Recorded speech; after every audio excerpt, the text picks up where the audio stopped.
বন্ধুরা, আরেকটি নতুন ভিডিও নিয়ে আসলাম আমার ইউটিউব এবং ফেসবুক পরিবারের সকল বন্ধুদের আন্তরিক শুভেচ্ছা এবং ভালোবাসা জানিয়ে আজ আমি আসছি কোনবাড়ি খুলনা জেলার যে স্টেট আছে এখানে। এটা বিন্দাকাটিয়ার হাজার হাজার মানুষের আসলে খাদ্যের চাহিদা মেটানোর একটা প্রকৃতির পরে আমি দাঁড়িয়ে আছি। কারণ ফসল, মাছ সহ সবজি এবং হাজার হাজার মানুষের যে দুর্ভোগ আমরা 2024 সালের 4 মাস জলবদ্ধতা দেখছি, মানুষের বাথরুম, তারপর রান্নাঘর তৈরি ছিল। সেই দুর্ভোগ থেকে মুক্তি পাওয়ার উপায় আমরা আজকে যে কোনবাড়ির ক্রিকেটে সাবমার্সেল স্থাপন করা হয়েছে। এই সাবমার্সেল আসলে আমাদের আশার প্রতীক দিয়েছে পানি উন্নয়ন বোর্ড। তো পানি উন্নয়ন বোর্ডের কাছে আমাদের এলাকার সকল মানুষের পক্ষ থেকে একটাই আবেদন যে এই একই কাজে যদি ওই পাশে আরেকটা সাবমার্সেল স্থাপন করা হয় তাহলে আগামীতে হাজার হাজার মানুষের চোখে আর আশা থাকবে না যে ধান করতে পারবো কিনা, মাছ করতে পারবো কিনা, কোটি কোটি টাকার ফসল সম্পদ নষ্ট হবে না। এই প্রত্যাশা রাখতে সবাই। তো আপনারা দেখেন এই যে সাবমার্সেলটা স্থাপন করা হয়েছে, প্রতি সেকেন্ডে 1000 লিটার পানি ওই পাশ থেকে এই পাশে ঢাকা জেল থেকে গাঙের এই পাশে চলে আসছে। তো আমরা আপনাদের দেখাবো এই পাশেও যে কন্ট্রোল রুম আছে, যে কন্ট্রোল রুম থেকে এই পানি উন্নয়ন বোর্ড থেকে কারেন্ট সাপ্লাই দিচ্ছে। আপনারা দেখেন এটা হচ্ছে কন্ট্রোল রুম।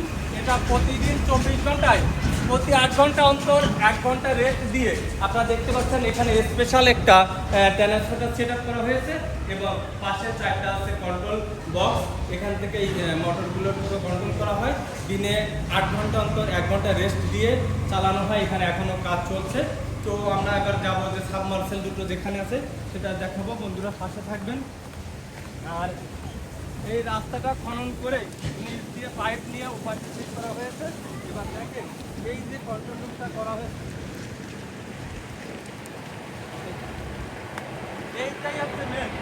এখানে যে মোটরটা সেট আপ করা হয়েছে, এই যে এখানে সেট আপ করা হয়েছে পানিগুলো ওই পাশে যে কচুরি দেখতে পাচ্ছেন ওখানে দেখতে পানির আভা এতে বোঝা যাচ্ছে প্রচুর একটা স্রোত।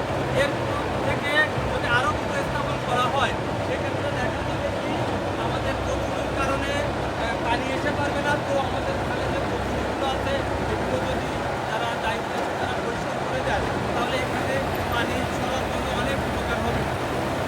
আর ওই পাশে দেখতে পাচ্ছেন, আপনারা দেখেন মিটারের স্কেল আছে, পানির গভীরতা কত ওটাও আপনারা দেখতে পাচ্ছেন। জুম করলে দেখা যাবে বেশি ক্লিয়ার।